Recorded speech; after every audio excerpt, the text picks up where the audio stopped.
Hey guys, it's AJ back. For the record, it is Thursday, March the 6th, 2025, 10:07 a.m. So, I woke up, stuffy face, nose, everything, you name it. Like, I came to this hotel, right? I wanted to just, take the time off and, I'm sending my, affidavit and my claim, civil claim, and, possibly criminal charges, pressing criminal charges against no other than the Crown, right? Because, I'm at large, in Ottawa, I'm at large, right? I have these, 5 criminal allegations before the court in the lower court in Ottawa, OCJ. Without a just cause, I've been detained, and, I spoke about, my, my spiel with the OPS and their stooges, so to speak. So, this is kind of, part, testimony summary as to, my video testimony, right? So, go back in time and everything started, so there are 2 cases here and so to speak, at play, 2 cases in parallel, it's just different timeline, but they're happening in parallel because, life happens at you, everything is thrown at you at once. When it rains, it pours, so the saying goes. Anyways, so the, incident and the event that transpired, first started, in Quebec, Gatineau, the city of Gatineau.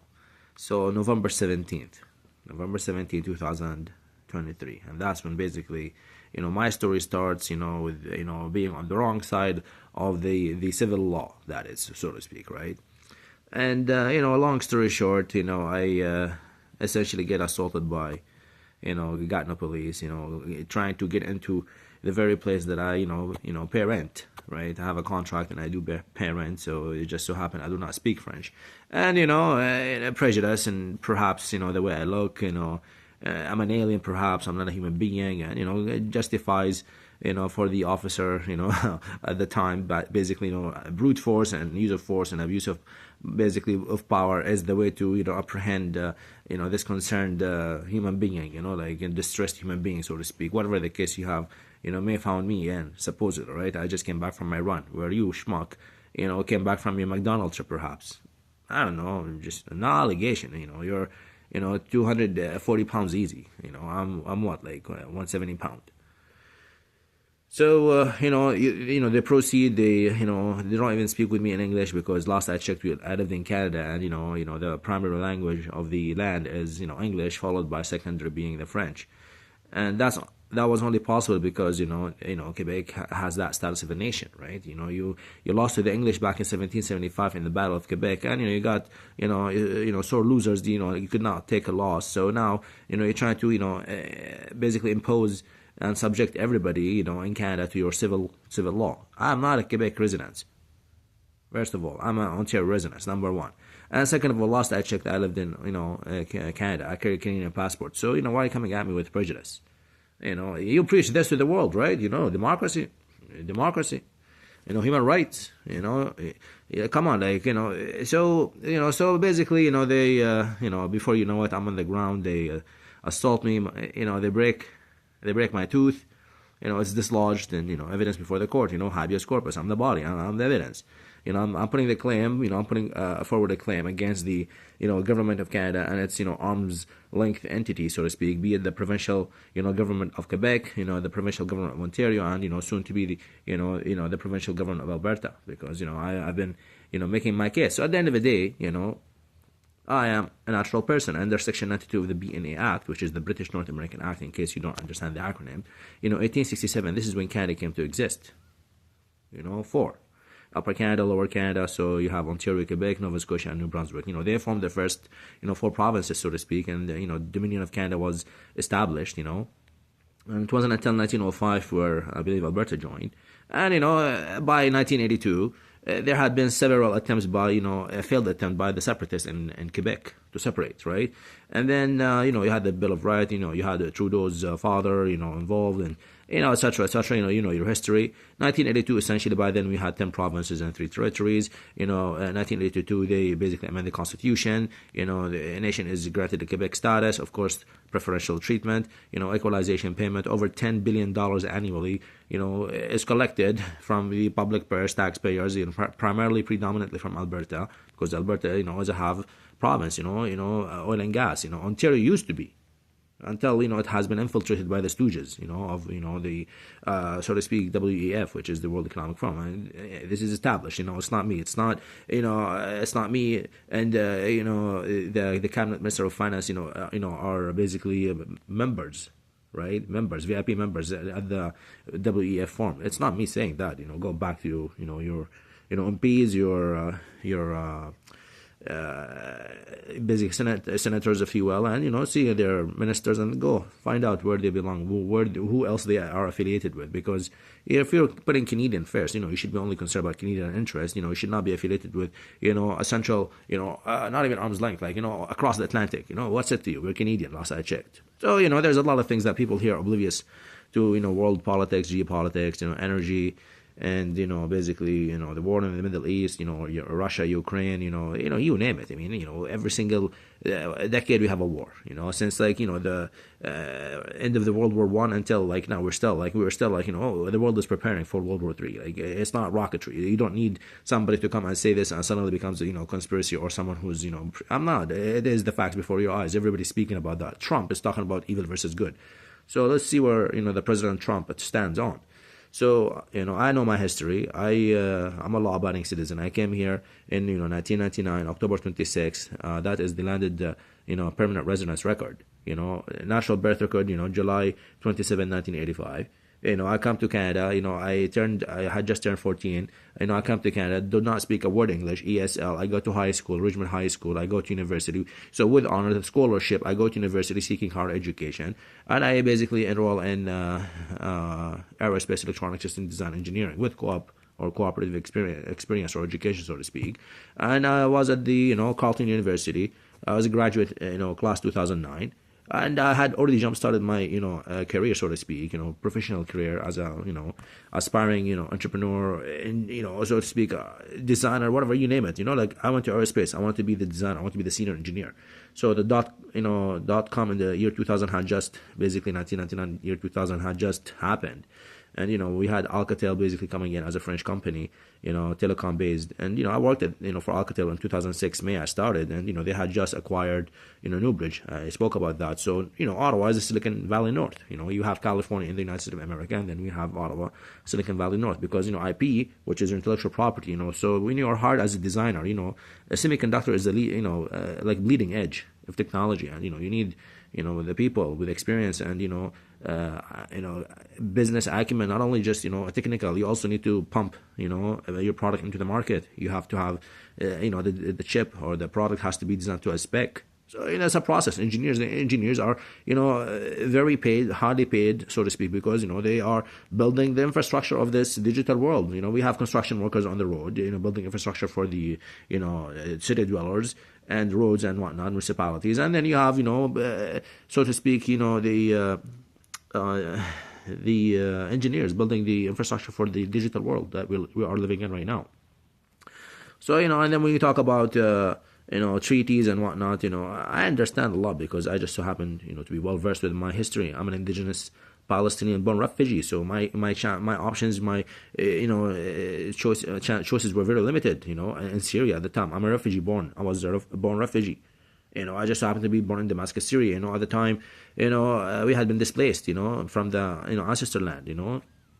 Yeah, Mount Lebanon. It's not me. It's just my ancestry. That's what. So again, when the stooges and you had the French mandate and the British mandate essentially. So France took over Syria, Lebanon, and then you had England, or UK taking over, so-called Palestine and Jordan. So they fabricated these borders. There was no such thing as the borders of Jordan, Palestine, Lebanon, and Syria as we know it. No, it was all Assyria and the Holy Land. It was known.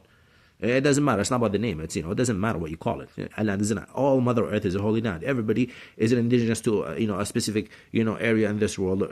Geographic location because your face. Look in the mirror. It tells you where you're from. Like, you don't need a genius to tell you where you're from. So yesterday I recorded the conversation. I was at the front desk, in the hotel, and I was just talking to the lady. She's like, she got some Irish, Scottish, Japanese, and I forget the last one, the Italian. She says Italian, yeah. So, but she's got all these four ethnicities in her, and I tell her, so where do you think I'm from? And she looks at me, she's like, oh, I really can't, tell. I'm like, just no prejudice, just say it, it's okay, And then she could not guess I was Middle Eastern. She said I was Spanish, and her boyfriend showed up, and then Ricky, when we were talking, and again, like he could not guess that I was from Middle East suddenly. And this is like, this is in the front of the, the lobby, lights in my face, they can see me like this. And suddenly now, the RCMP in their disclosure on Okotoks, essentially that, at 3 o'clock in the morning or so, somebody came, my car was parked, and, my car is like this, and, the headlight, it basically is, hitting on someone else's, kitchen. I did not realize I was near the Siberian church. I really wanted to go visit the Siberian church in Okotoks because, it was the middle of the month, and I wanted to basically wake up in the morning and, see the festivities at the Siberian church and then continue on my road to Brooks. I was with my brother Abdul Hamid. We wanted to go for, basically to observe the moon, and, it was a beautiful night, and, we did not want to, bring the attention to us 3 people sitting or staying in one room that he had basically agreement with the landlord to be in. But since I'm here, made basically a fugitive from my city of hometown of Ottawa, I come here. I meet him and my other brother Ammar at the community mosque. So anyway, long story short, we go out in the car. We're sleeping, but it's cold. So I turn the car on and off, like every now and then the car is being turned on and turns off because we need heat. We're freezing otherwise. So. I did not realize that my headlights were like basically pointed at someone else's kitchen. Nonetheless, we are sitting, just doing our own thing, sleeping and getting warmed up. Like maybe a second or third time, like this truck comes charging at us. Right? It comes charging at us. And remember, like I'm driving this way, so I'm on the very shoulder of the road. Heading say northbound. Right, he is coming at me southbound, the opposite direction, but now he's breaching into my lane because he parked. Like he came into like within 6 inches of my door, lowering his own door, screaming his lung out, like trying to check on us. Like you're not scaring me. Like okay, like what is it to you? He's coming at me charging, and if you want to check on me, you can just simply park on the other side of the road where you're supposed to be driving safely. You do not just cross the lane, so to speak. No matter what, there are cars or not. There are no cars now, but maybe later on there will be cars. It doesn't take a minute to basically before a car shows up. Why are you infringing on my, jurisdiction on the road anyways? And 2, you come 6 inches within. And then you're asking me if I was okay. I'll tell you I'm sleeping. What is it to you? So I felt like I was up to no good, and, I did not want to be, the subject of interrogation, questioning. So I tell my brother, Abdul Hamid, what, they just leave, man. Like, we were, the guy came and he was upset with the lights, hitting in his, window for the kitchen. Okay, I understand. I apologize. It's not it wasn't my intention to blind you, so to speak, with the with the headlight. I just need some light. So we caused no harm. We're sitting down and we're doing our thing. He comes and charging at us, and I left. I did not want to have further altercation with the guy. Him calling the cops. So anyways, I leave, and I just thought, it's really cold and dark at night. I'm not gonna start driving. I was just sleeping. I'm still like disoriented. So I did not want to basically, drive far. I just stayed on the right, the side of the road. And then, within a kilometer or so, I just, parked. I figured there's no point of me, going. And, it's too dark. Just, enjoy. Before you know it, like I hear like a car behind me trucks. And then, I look in the mirror. It's all of a sudden, it's the... it's the RCMP, the police officer. So it's, I didn't know who it was. So, by the time they come, they knock on the window, I had just, put myself to sleep, and now like I have to wake up again. And then I had just turned off the car anyways, and the guy comes, the vehicle was off. It comes, knocks on the window. Like obviously he sees me, and it doesn't really see much because I was covered in a blanket, everything. It's still in the car. So it was 3 a.m. There was no way he could see anything. There's no way. Like I was all dark. I was all like all blacked out. So, suddenly, when you look at the disclosure, and I produce my passport, suddenly, like, he's acting surprised, like it's the first time he sees a Canadian passport. Nonetheless, I give him my ID eventually, and then, he comes back, and then before you know what, in his disclosure, the person who came, to scare us off, supposedly, because that's in the disclosure, to scare us off, right? He thought we were kids, and there was a suspicious car, a car on the road, which the description does not match that description of my vehicle. So the vehicle in question was an Audi, and my vehicle is a Hyundai. So, big difference. But now, because, the prejudice. So I handed him my passport, he's like all surprised, and doesn't know what to do with it, and he wants an ID. Well, that's an ID. That's a passport. What is this? What do you call this? It confirms the person. You don't need an address. I gave you no address. You don't need an address. I'm coming here. I'm moving. What's it to you? Now he wants my Ontario driver license. Anyways, I hand him my Ontario driver license, and he comes back and telling me that he gives you the delightful news. Oh, what? My driver license has been suspended since the January of the 19th. 5 days prior to my release from the Montfort, which I was, illegally detained against my will and my consent. I did not consent. They brought me in. I was just under a tree chanting hallelujah. I was sitting like this, just like that's how I said.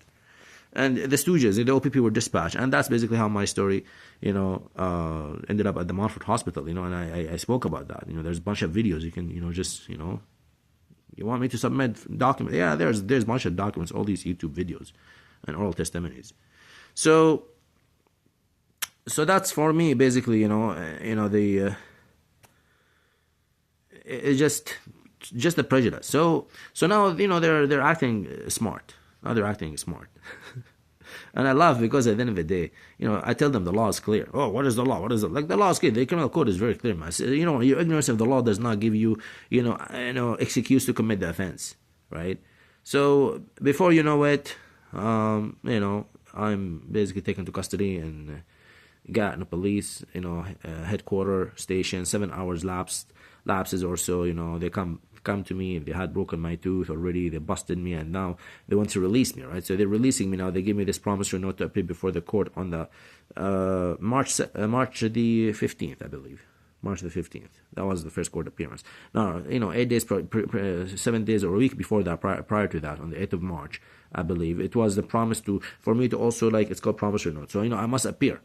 I must appear at the very, police station that unlawfully, assaulted me, arrested me and detained me unlawfully. They had no reason. What did I do? So now, I'm released, and basically I'm supposed to go and give my fingerprints, voluntarily. So I chose not to. Well, what reason do I have to? I'll see you in court. So I go to my court case on the 15th of March, 2024, that is. And yeah, basically I was given my disclosure. Handed to me, whatnot, and it's like I have to double check if it was English or French. I didn't even care to open it. At the time, you did me wrong. What disclosure? What? No, there's no disclosure you have. I could kill us for your disclosure. Speak the facts right now. There's a judge. Why do you have to go back and forth? I know exactly what happened. I'm pleading not guilty. I don't need to read your disclosure. So basically, I was given a May 2nd court date for my second court appearance, so to speak, so to decide on my court type. And I showed up on the May 2nd, and I decided that I wanted a public trial with a jury, because under the criminal code and by default automatic right, you have basically that right for a public and fair trial, and that is basically your section 11 of the Constitution, which is the supreme law of the land, under section 52 right 1, which is supremacy clause. So I know my rights and my responsibility as a law-abiding citizen. And these guys are now framing with the criminal charges. They're basically pressing criminal charges against me, right? Allegation, that's why they have disclosure. And if they had it their way, they would probably have me in the slammer, but they have no jurisdiction. At least they know how to apply the law in their own province. Good for you, because civil law is Canadian based, right? It's not Canadian, it's Quebec specifically. But by default, when you go to court, the lower courts are all administrative laws, so that's when they basically bring the civil code. And it's by default. But when you challenge and you argue your case, you go to the provincial laws, which are so to speak big brother of municipalities, rules and bylaws and regulations, so to speak. And then you go to the parent law, which is the Constitution. So the Constitution is the parent law, right, of the land we call Canada. So as I mentioned, the BNA, British North American Act 1867. So that's kind of the brief history as to why I'm advancing my argument that the police in Gatineau, so to speak, they assaulting a citizen of the land. I'm not, look. Last time I checked, you don't even celebrate Canada Day, man. Like, what kind of fuckery is this? Like, seriously. So your unique French needs, triumph my natural rights as a human being and my Canadian citizen rights, as a citizen, my civilian right as a citizen. And it's your civil code. I mean, you should know better. I know my laws. I know my rights. Yeah, I mean, it's not age's law. It's very clear the Constitution. And last I checked, Quebec is incorporated into Canada, which is basically what 1867, an English colony. Too bad. Yeah, we just patrioted in 1982. And your separatist movement just failed all along, and perhaps it was much easier to be the Trojan horse and receive the welfare, the $10 billion in annuity in what do you call equalization. Like you're the so to speak the spoiled brat, right? So you have the mothership Canada, you have the father, you have the United States of America, because previous to the Civil War, America was a republic, and then you had the Civil War, 1862. Abraham Lincoln, he was assassinated in 1865 for a reason. Civil War. They want to advance their stooge propaganda and secular world agenda, right? Programming. So you send the Statue of Liberty, right, on the 100th centennial anniversary of what the U.S. independence. Independence of what? The crown, because that was your kind of like middle finger to the English crown that you lost in 1775, the Battle of Quebec. Je me souviens, right? You don't remember, right? So that's what happens, and then now you're trying to basically preach your secular agenda and pseudoscience to brainwash and program people of all walks of life. Listen, that's fine. You don't want to believe in, so to speak, the Creator. That's to you, but you cannot infringe on my inalienable natural rights and freedom, which are safeguarded by the Constitution. So natural law applies, because last time I checked, your secular agenda, is based on science, and science is nothing but the observation of what? Universal natural phenomena. We observe in this planet we call Mother Earth. So yes, come at me. No prejudice though, right? So it's I don't need to, it's funny. I sit here, I'm not the lawyer, supposedly, right? And you are the people who are entrusted. And the only thing you need to know is this, right? Trust law, right? That's a trust. And that's a contract. When you put the two triangles together, you get a Star of David. Maybe, perhaps that's why, at the end of the day, the stooges, right? Because you speak Hebrew. Of all languages, you speak Hebrew. I heard you speak Hebrew. Shalom. Shalom to you. So guess what? We have also salam. So if your civil code somewhat, adopts the Ten Commandments of any sort and Moses' law, and you name it, we can also talk that. I cause no harm. I'm a free man. We are all equal in the eyes of the Lord himself, not your bullshit nonsense master, okay? I'm not your dog, so to speak. I'm a human being, and a dog would be treated better. You know that. So, there's nothing in the book that you can throw at me. I will save your ass. So start acting in good faith, because the hammer of justice, comes down. I smile. I'm happy, man. Why should I be upset? I mean, I'm being done wrong by the government of Canada, the very government that is preaching to the world democratic freedom and thought and expression, freedom of thought and expression, right, and belief. Well, this is my belief. This is my expression. This is who I am. I cause no harm, so you can go mind your own business. Literally.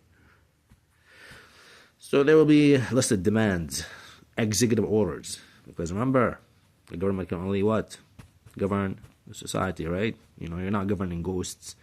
And I'm a sovereign citizen of this land, last I checked, I just do not trust the fact that you are acting in good faith anymore.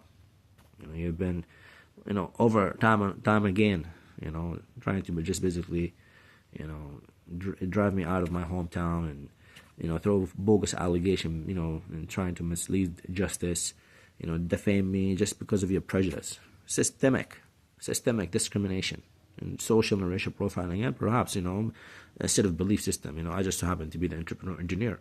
I finished aerospace electronics. I can argue with you physics, math, and science and technology, where you cannot argue your own code. I can argue with you your own code, because there's triangle again, parent law, big brother, and then child law. Child law cannot break big brother's law. Imagine But when the big brother is also complicit, then, you got to go back to the father and seek, restitution and damages. But when the father is also in breach of trust, like you're the adopted child, because remember, I'm indigenous Palestinian, right? So I'm the adopted child to Canada, so to speak. Adopted children, do not have the same rights as natural born children, right? Because if you're naturally born in Canada, well, you are naturally born to the government, and they give you the citizenship, natural birth record. In lieu, you get that, registered in a registry, and then they give you the birth certificate, and that's the name. That's you start paying into your SINs, social insurance number, right? That's so you have to understand. You have to understand how the system operates, and everything comes back from the church days, and a pre-secular world. The rule of the law was pick your favorite scripture. Pick your favorite scripture. It doesn't matter. It has no bearing, because faith is one, and all the books came before your constitution to tell people to abide and be good people of faith, good human beings. I could care less what you are and where you're from. When you come to Canada, all walks of life here, and this is, I'll probably be shot and killed, if I get kicked out of a mosque. I got kicked out of the mosque. Why? Because suddenly I'm on my U-Haul. At the back of my U-Haul, sitting down, parked at the very end of the parking lot, just busking my guitar. These people would be, celebrating, Nancy Ajram and Najwa Karam and, all the other singers, Amr Diab, or you name it, any, Pitbull, or, 50 Cent, whatever singer especially the youth, right? This is the kind of music they listen to. But the fact that I'm, playing my own music, and a guitar away from everybody, not, bothering anybody, on a publicly funded, a community-funded public site, a holy site for worship. You're a Muslim, I'm a Muslim. What's it to you? I'm playing the guitar. Perhaps you are the schmuck, incompetent, inept person who is just a robot, who just, he goes to the mosque and he's more than happy to stand behind some schmuck stooge imam, where, you have not represented the interests and the concerns of, your Muslim brother. I mean, why else do you have Imam al-Akbar, 100,000 Calgarian that they call themselves Muslim? Why? We're a community. Look, man, if Ukrainian, minority and, Christian in Vigorville can establish their own community of 5,000 people. It's known. It's a Vigorville. It's a Ukrainian predominant villagers. Yeah, I know that because I went there. So we can have them. We can have our own village. The Palestinian refugee village, the refugee camp village. I don't give a shit. You can go fight over your Shoali lands all you want. We're here. Or you can go and destroy yourself over there. But before you destroy yourself over there, and the world goes and race, for who is about to hit the first nuclear, bomb, right, or nuclear button, because at the end of the day, it's going to be, an orchestrated attack. Trump is assassinated. It has to be that way. If you are going to war, you must assassinate Trump, and it's not because I'm saying that. The guy, he's fighting his battle, but he's also on the side of evil or good. You tell me. So if he's on the side of evil, then he should know better that his own government has been infiltrated. That's why they had the stooges with the illegals under the Biden administration. So he's here to clean up the mess. So he is risking his life. So that's why you always have evil versus good, and the guy is doing good for his own people, great, but he will have opposition from the very same entity that caused the civil war in America before it used to be republic. And Trump is a Republican. He's a businessman. He wants to eliminate the middleman. So when you try to eliminate the middleman, there's a lot of that money that will, be siphoned away from the stooges, and they will do everything in their power to basically, rid of you. And that's why, Trump stands to be assassinated. It's very simple. Similar to Abraham Lincoln when he went and he wanted to borrow money from the banksters in New York. That's where the Statue of Liberty is, right? The Trojan horse. Right, so they gave him like some stupid interest rate of like 40% plus or something like that. So what he does, he prints his own money.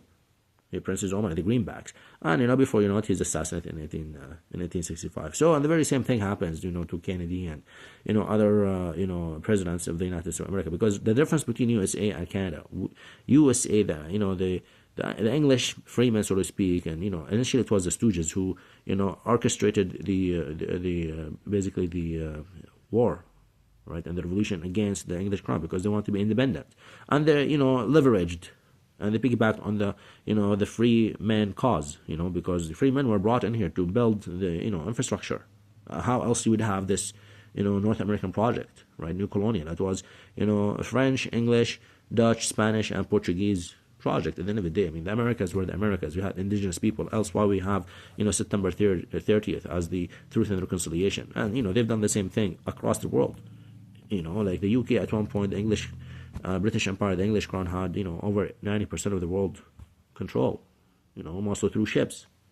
Therefore, maritime laws, commerce, because that goes, from back in the days, connected to the Phoenicians. So, there's a lot of things that are connected. Just because you live in a, 21st century, you have the tablet or you have the iPad in your hand or a phone, you just happen to be ignorant yourself of how we, as civilization, happen to come here and how, your country operates. And the Commonwealth are all based on what? Nothing but the Magna Carta, 1215.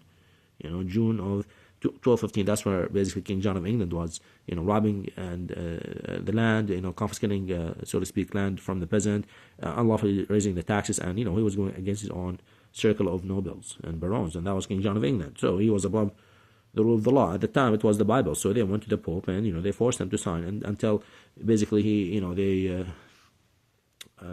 nullified it. But it doesn't matter. You're a king. You're chosen by the people, because there's no. This is the beautiful thing about, faith. Whereas secular world, they don't believe in, the Almighty Creator, because, they have a master-slave relationship. You are your pocket. You have money, you're a master. You don't have money, you're a slave, peasant, so to speak, right? And the elites, and that's why you have the pyramid. So it's only a matter of time before, the knowledge is suppressed, and the elites are trying to rob you away your natural rights and freedom, and they try to make this master-slave relationship. Like, I'm at the hotel, the lady, she's like, sir, I'm like, just call me agent, man. Doesn't matter, like, we're all humans. So, whereas, if you're a person of faith, you're helping a brother, and if I call you my uncle, it's because you're older than me, I'm respecting you. This is my cultural, like, sign of respect. Any person who's older than me, has got white beard, like, I'm gonna tell you uncle. All right, my father is still alive, so I'll call you uncle. And we always, look up to the people who are older than us, because they had, worked and provided as men themselves with their families. And that's what a man is. A man is his word. Words follows, and your action. And there's always something that is watching you, and that is basically the trust. So yes, it's all based on trust. But the Crown Prosecutor in Ottawa, got direction, right, from the Crown Prosecutor in Quebec, so to speak, to keep me incarcerated without a just cause, just because I'm, asserting my natural rights and freedom. And there's more to it, man. Like I said, there's more to it than just, me talking, and, it's just who you are. If you cannot stand up and fight for your own natural rights and freedom, inalienable natural rights and freedom, you cannot defend your own, territory, your own jurisdiction of your family unit, and your daughter and your wife or, partner. It doesn't matter. And this is my obligation towards my brothers, and my daughter, and, my ex, even though, like, she's ignorant herself, but she's basically being manipulated, coerced. She doesn't know better. And, she works for the government of Canada. So guess what? You will be all named liable, so let's go. Supreme Court of Canada, my daughter case, and add to the pile everything that happened here in Alberta. But first we go to the King's Bench, because, you have to go through the motion, right? So King's Bench, and then you raise the matter. So now I have a court case, Supreme Court of Canada, for my daughter. So the idea is to combine everything. And that's what it is. All right, peace.